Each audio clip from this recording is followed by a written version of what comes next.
A Texas school district canceled a field trip because a parent complained about actors dressing up. I'm not kidding. According to KTRK TV, the Spring Branch Independent School District had canceled a trip to see a performance of James and the Giant Peach. I remember reading that as a kid. And this was canceled after a single parent complained about actors dressing up in both female and male roles, claiming that this is inappropriate for children. Wait. Okay. Administrators told the TV station that Spring Branch ISD's pending field trips to the Main Street Theater performance of James and the Giant Peach are being canceled due to concerns raised about the age appropriateness of the performance. That play is based on a Roald Dahl book intended for children as young as the first grade. And yet, apparently, if you have an actor that is for example, assigned female at birth and they play a male character or vice versa, somehow that's inappropriate now. No, this is ridiculous. That parent's been watching way too much Fox News. I'm just saying. I remember growing up and I remember watching Peter Pan being played by a female actor and like the plays and stuff. No, nobody complained about that. Or maybe they did, and we just didn't have the, as much internet back then. So we didn't hear about all the weirdos that were complaining, about all this stuff. It's insane. Nobody freaked out about it. And by the way, it's not even drag. And that said, drag's not a bad thing anyway. So, in fact, here's a spokeswoman, for Main Street Theater, Shannon Emmerich. She said, drag is a different art form. There is a whole art form that is drag. And this is not it.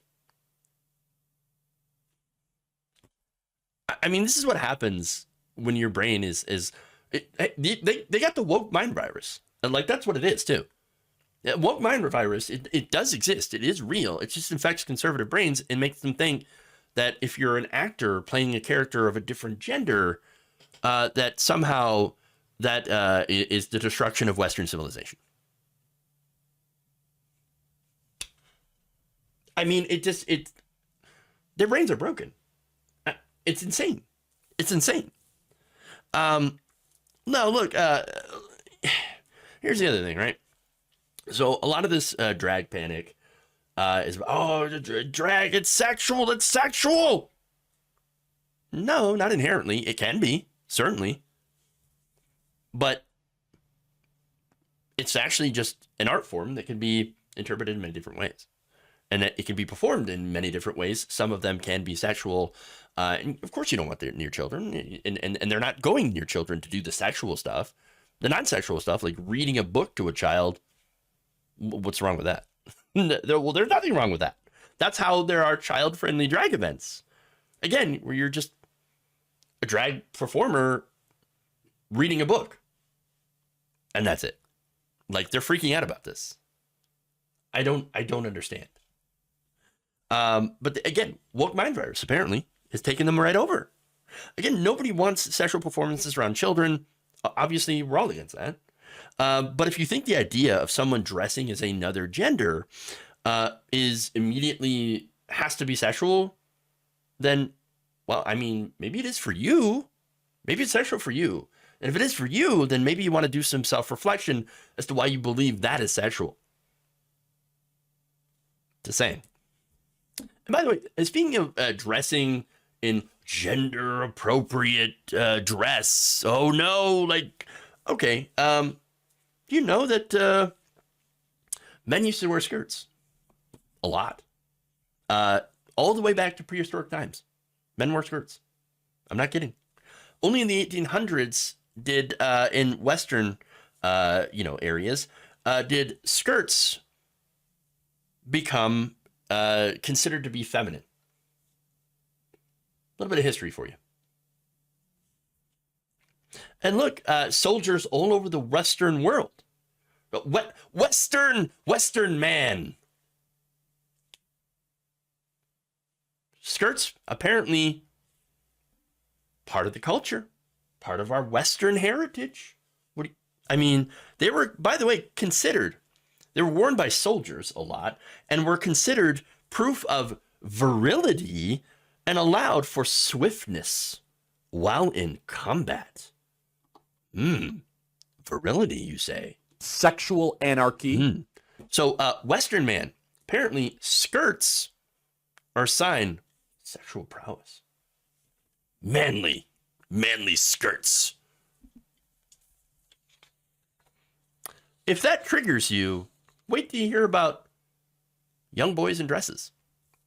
Turns out from the mid-16th century until the late 19th or early 20th century, Western boys were unbreeched and wore gowns or dresses until an age that varied between 2 and 8. So, dresses.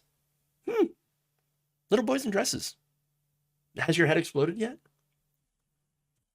Look, all of this is stupid, okay? This is nonsense culture war bullcrap. It's not drag. And again, there's no problem with drag anyway. It is all nonsense. Just nonsense. But getting back to Shannon Emmerich, I want to finish off her quote here. The amazing thing is the kids just believe the story. They're not interested in any agendas or anything else anyone thinks is going on. Yeah. Isn't that the truth? The people who are obsessed with agendas are the people blaming and pointing out or claiming that everyone else has an agenda. You've got an agenda. You're sexualizing the children. What? No. Why would you think that way? What has gotten into your brain to make you think that? What's going on? And by the way, the people that actually do prey on children happen to be like in the priesthood. Your kids are safer around drag queens than they are Catholic priests. Those are just facts. But like, yeah, the people obsessed though with the so-called trans agenda are the right-wingers online who have, unfortunately they have large platforms. They're very big influencers, and all they do is whip people up for clicks, for views. That's really all it is. Now, one of the parents, by the way, not the parent who complained, because it was one parent who complained. Pretty much all the other parents were fine. One of them, Sherry Thomas, was quoted in the article saying, quote, "Drag is not a big deal. It's theater. It's art. It's been a part of our culture for years." And says that while it's not drag, it doesn't matter anyway. Why are people up in arms in this? And I got to say, Sherry, 100% based. Look, at the end of the day, no one cares except for weirdo right-wing reactionaries who apparently see sexual stuff in everything. And again, if that's the case, you got your own problems. Maybe you're a little bit repressed. I don't know. Or maybe you have, thoughts about drag queens. I don't think that's a problem. Just don't take it out on everybody else. Don't project your weirdo thoughts onto other people. Okay? And by weirdo thoughts, I mean like that, drag queens or whatever have some weird agenda to sexualize your children. Because that's just not true.